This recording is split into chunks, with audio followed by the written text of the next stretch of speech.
Hello दोस्तों, स्वागत है आपका हमारे यूट्यूब चैनल पर। आज हम पढ़ेंगे सिंधु सभ्यता।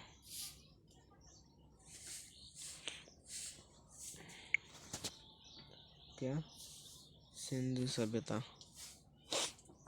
रेडियो कार्बन C14 है। जैसी नवीन विश्लेषण पद्धति द्वारा सिंधु सभ्यता का सर्वमान्य तिथि 1400 ईसा पूर्व से 1700 ईसा पूर्व तक मान गई। इसका विस्तार त्रिभुजाकार है। रेडियो कार्बन का विस्तार त्रिभुजाकार है।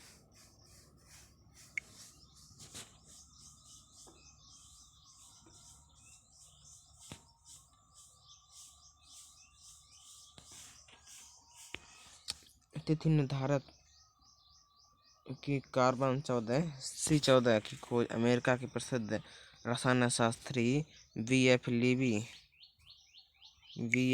ने की थी।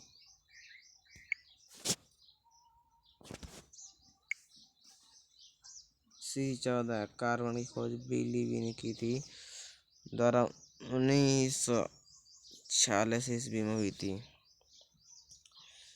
इस पद्धति से जिस पदार्थ में कार्बन 14 की मात्रा जितनी ही कम रहती है उतनी प्राचीनतम मानी जाती। मतलब कि इस पद्धति के अनुसार जिस पदार्थ में C14 मतलब कार्बन 14 की मात्रा जितनी भी कम होगी वह उसे उतना ही प्राचीनतम माना जाएगा। सिंधु सभ्यता की खोज 1921 ईस्वी में राय बहादुर दयाराम साहनी ने की थी। सिंधु सभ्यता की खोज किसने की थी? राम बहादुर दयाराम साहनी। सिंधु सभ्यता को ऐतिहासिक अथवा कांस्य ब्रोंज युग में रखा जा सकता है। ऐतिहासिक प्रोटोहिस्टोरिक अथवा कांस्य ब्रोंज युग में रखा जा सकता है। इस सभ्यता के मुख्य निवासी द्रविड़ एवं भूमध्य सागरीय थे। सिंधु सभ्यता के निवासी कौन थे? द्रविड़ और भूमध्य सागरीय निवासी थे। सर जॉन मार्शल भारतीय पुरातत्व सर्वेक्षण विभाग के तत्कालीन महानिदेशक ने 1940 ईस्वी में सिंधु घाटी सभ्यता नामक एक उन्नत नागरीय सभ्यता पाए जाने की विविधता घोषणा की। मतलब कि जो सर जॉन मार्शल थे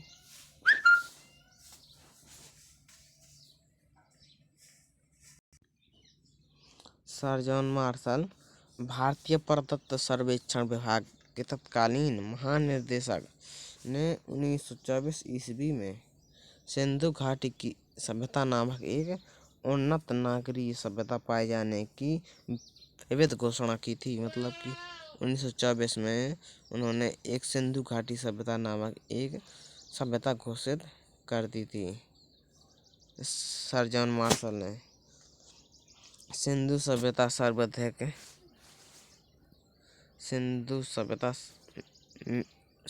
के सर्वाधिक पश्चिमी पुरास्थल दाशक नदी के किनारे स्थित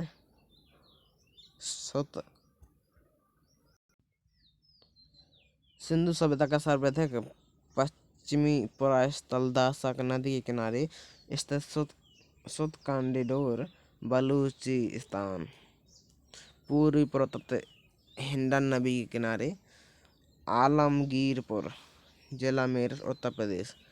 उत्तरी पुरातत्व चिनाब नदी तट पर अखनूर के निकट मांदा जम्मू कश्मीर। दक्षिणी पुरास्थल गोदावरी के तट पर दाइमाबाद जिला अहमदाबाद महाराष्ट्र। मतलब कि जो पश्चिम में पाई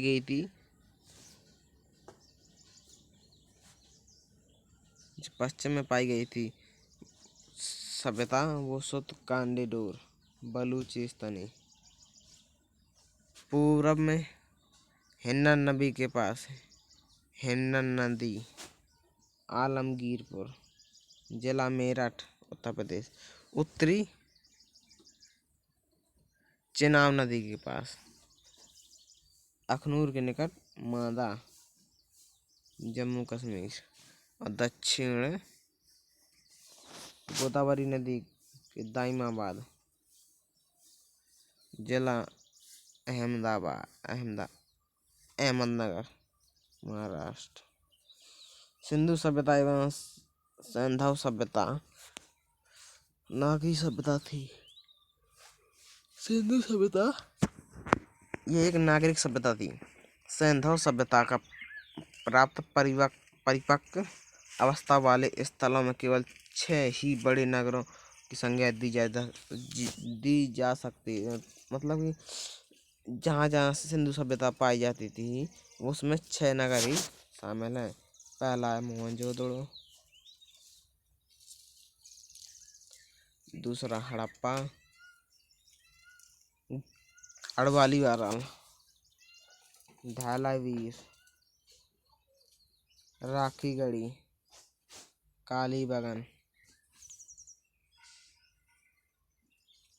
स्वतंत्रता प्राप्ति के पश्चात हड़प्पा संस्कृति के सर्वाधिक स्थल गुजरात में खोजे गए। मतलब हड़प्पा संस्कृति थी वो गुजरात में मिली स्वतंत्रता के बाद।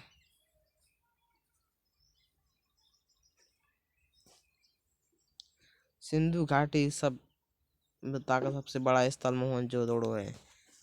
मतलब सिंधु घाटी का सबसे बड़ा स्थान मोहनजोदड़ो है, जबकि भारत में इसका सबसे बड़ा स्थान राखीगढ़ी घाघरा नदी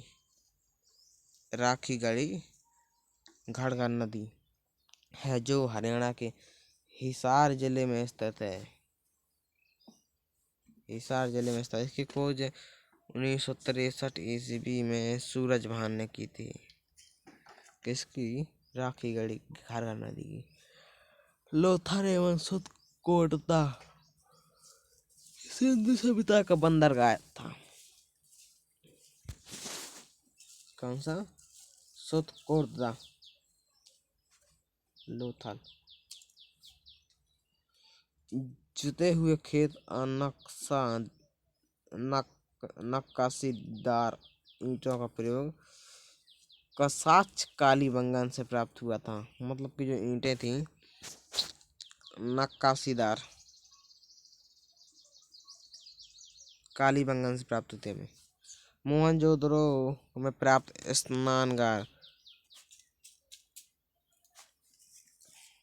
संभवतः सैंधव सभ्यता की सबसे बड़ी इमारत थी। स्नानगार, बाथरूम। मोहनजोदड़ो से प्राप्त बाथरूम सैंधव सभ्यता की सबसे बड़ी इमारत थी, जिसके मध्य स्थित स्नान कुंड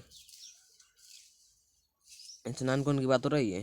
11.88 मीटर लंबा, 7.1 मीटर चौड़ा, 2.43 मीटर गहरा।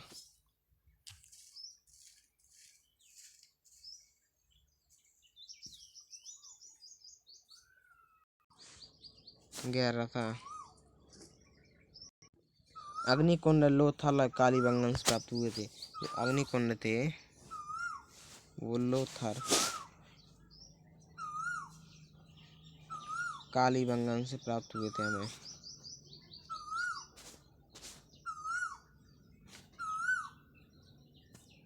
मोहनजोदड़ो से प्राप्त एक सील पर 3 मुख वाले देवता पशुपति, एक मूर्ति पर 3 मुख थे, उसे पशुपति मतलब कि जानवरों का देवता की मूर्ति मिली। चारों हाथी, गैंडा, चीता एवं भैंसा विराजमान थे। मोहनजोदड़ो से नर्तकी का एक कांस्य मूर्ति मिली। कौन सी मूर्ति? कांस्य की मूर्ति। कांस्य एक धातु है।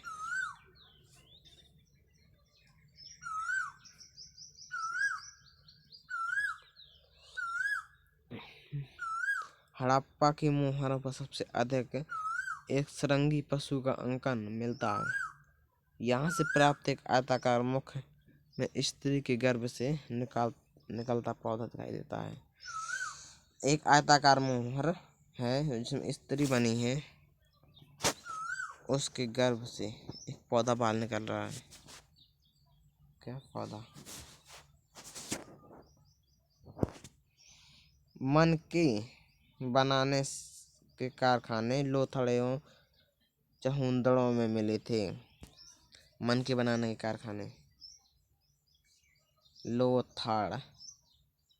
लोथल, चहुंदड़ों। सिंधु सभ्यता की लिपि भाव चित्रात्मक है। यह लिपि दाएं से बाईं ओर लिखी जाती है। भाव चित्रात्मक, दाएं से बाईं लिखी जाती है। जब अभिलेख एक से अधिक पंक्ति का होता है तो पहली पंक्ति दाईं से बाईं, दूसरी पंक्ति बाईं से दाईं वो लिखी जाती है। मतलब कि यदि कोई अपना सेंटेंस लिखा तो यदि एक लाइन से 2 लाइन तक है तो पहली लाइन लिखेंगे दाईं से बाईं और दूसरी लिखेंगे बाईं से दाईं। अनाजी बकरी।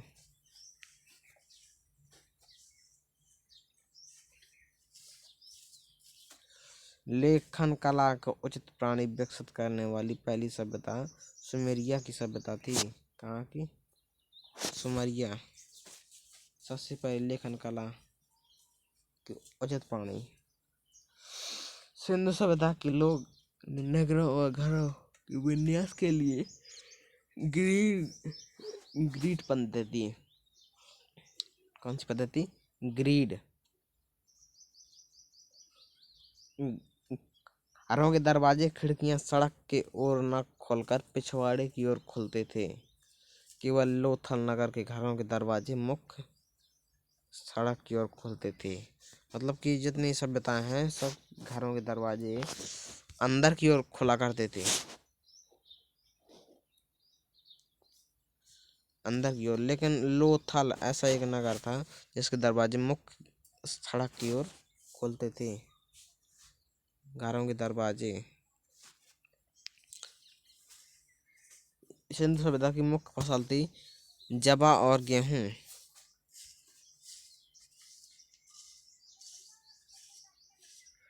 सेंधवासी मिठास के लिए शहद का प्रयोग करते थे। सेंधवासी शहद का भी इस्तेमाल करते थे। मिट्टी से बने हल का साक्ष्य बनमाली से मिला। रंगपुर एवं लोथल के चावल के दाने मिले हैं जिसने धान की खेती होने का प्रमाण मिलता है। चावल के प्रथम साक्ष्य लोथल से ही प्राप्त हुए थे। रंगपुर और लोथल क्या है? रंगपुर और लोथल में चावल मिले, मतलब कि यहाँ चावल की खेती, धान की खेती होती थी। धान की खेती होने का प्रमाण मिलता है।